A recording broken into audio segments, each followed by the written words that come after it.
David Miller, Daddy Dave, hey, new dad, congratulations. Tell us a little bit about being a father. Yes, thanks, Uli. I think I should be asking you because you're so daddy now. Both of us. Yeah, no, but it's been a big change. Unbelievable. Everyone always talks about it, but actually going through the process has been incredible. Like SA20. Well, I was going to say. But yeah, no, it's been good fun.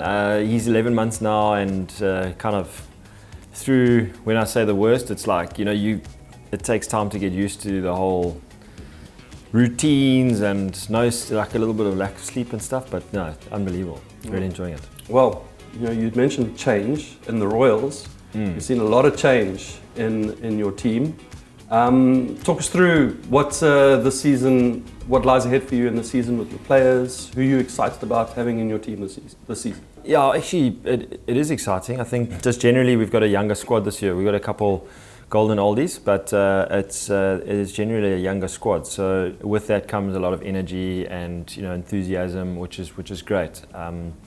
So very excited. I only got back on Saturday evening, and then Sunday just had the day off, and then yesterday joined the team at my first training session. They've been a couple of days at the camp already, but just spending time with a couple of the guys. I mean, I don't know half the team, so it's just getting to know the guys. That's the difficult part. As quick as possible. Yeah. So it's just trying to fit in as quick as possible. And what I saw yesterday, there's some really exciting guys. To answer your question, is Tribe. As a Tribe, he's from the UK. Looks really strong, good player, good batter. Can bowl a bit as well. Good fielder. We've got Raza in the middle order there, so he's still at the ILT20, which will bring nice experience. He's been around the world, so yeah. And then we've got Bartman, Viljoen. Yeah, we've got a range of good players, and obviously Bjorn's been there for years as well, and Motti from the Caribbean. So look, if you put everyone, Ruben Herman as well, it's just, I mean, I obviously can go through the list, but Luandre Pretorius.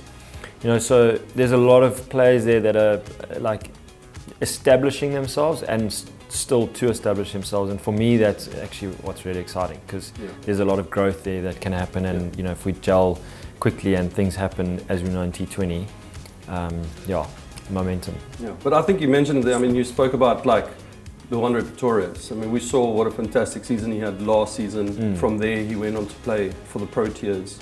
I mean, you reckon that this competition is like a great stepping stone and provider to the Proteas for players? I mean, Luandre Pretorius is just one name that we can mention. There are multiple other players that have done well in this competition and moved on to play at the highest level. Yeah, for sure. I really do think that. I mean, I've actually mentioned it quite a few times before, is that, you look at the RPL, I mean, I don't know how many years it's been, 15, 16, 17 years or whatever, and, the depth and the new guys coming in the team, the Indian team, they kind of like just, it's almost like they're used to international cricket, because they're playing in front of huge crowds in the RPL, and there's a lot of pressure, and so that creates that, same as SA20. It brings together, it kind of mocks like an international game. So you're playing against the best, and there's crowds and there's pressure, and so for the younger guys, definitely. I mean, look at Ruben Herman as well. I mean, he had a cracker season last year, and it's opened up opportunities for South Africa as well. So I think it's a great thing, and obviously it's only been 4 years, but in 5-10 years time, it's we're going to see some really exciting players coming through. You mentioned crowds. Home advantage for you guys has been massive. Will you look to kind of extend on that this season? Who are you going to lean into to perform well for you at home? Yeah, it is a big thing. Obviously, playing at home, you want to do well and kind of make it your fortress, and that's what we've done the last couple of years. We've played really well at home, and when I say struggled, we haven't done as well away from home. So that's kind of what we want to work on. But keep our strength, and that's at home. Yeah. We've got a squad based around our home conditions, and hopefully moving to the high fault, we can change our squad into a different team. But I think it's just making sure that we knuckle down our kind of basics at home and get those points. And you mentioned crowds, like we've got, I mean, every crowd in South Africa is pretty unique awesome, and awesome and exciting and you know, so passionate.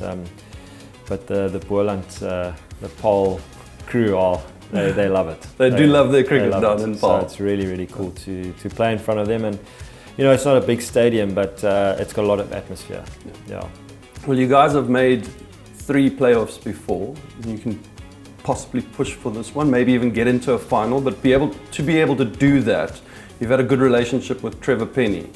So what do you work with Trevor? What makes it so special that you guys are able to have that connection, that you can get into the playoffs and now push to potentially make a final this season?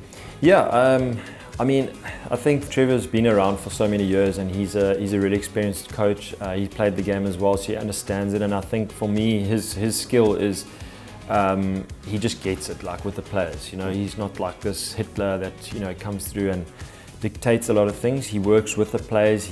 Communication is really, you know, really good, and just gets a good feel and sense of understanding with the players individually.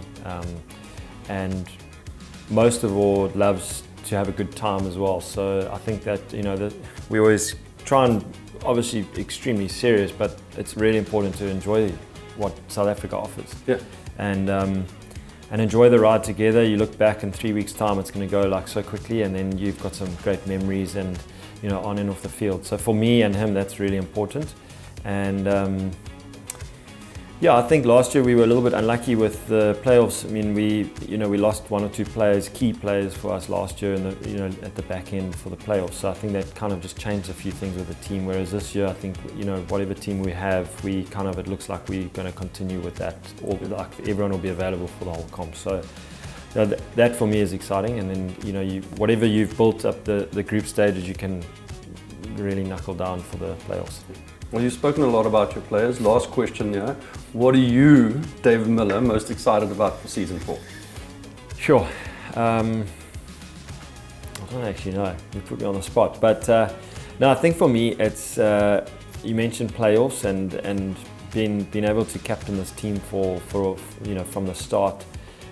It would be really great to get to a final and win. I know every team is in the same boat. But for me, that kind of gets me going, that, you know, we want to win the competition. It's a great thing to be a part of, and I think having a lot of fun along the way is going to be key. But just to perform best of my ability as best as I can, and bring all my skills and strengths, and hopefully not too many weaknesses, but yeah, just enjoy the ride. And, you know, I'm 36 now as well, and, you know, you never know how your future is going to pan out. So it's just really to enjoy like what I've worked really hard for. Well, hopefully you guys can go all the way this season. All the best. Thanks David very much, Miller. Thank you, appreciate it.